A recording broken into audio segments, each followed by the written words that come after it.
আমার আল্লাহর বন্ধু শুধু হয় না, আমার আল্লাহ কয় বান্দা যখন কথা বলে ওই বান্দার জবান আর বান্দার জবান থাকে না, এই জবানটা আমি আল্লাহর কুদরতের জবান হইয়া যায়। বান্দা যখন হাত দিয়ে কোনো কাজ করে এই হাতটা আর ওই বান্দার হাত থাকে না, আমি আল্লাহর কুদরতি হাত হইয়া যায়।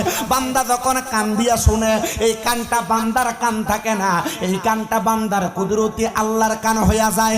এবার আমি জানতে চাই বাবারা, যদি আপনার জবান আল্লাহর কুদরতি জবান হয়, যদি আপনার হাত আল্লাহর কুদরতি হাত হয়, যদি আপনার কানটা আপনার আল্লাহর কুদরতি কান হয়, আমরা সবাই আল্লাহ তাআলার ইবাদত কইরা নামাজ পড়া কোরআন পড়া দান সদকা সকল ইবাদতের মাধ্যমে আমরা আল্লাহ তাআলার ইবাদতে মশগুল বানানোর দরকার আছে না নাই?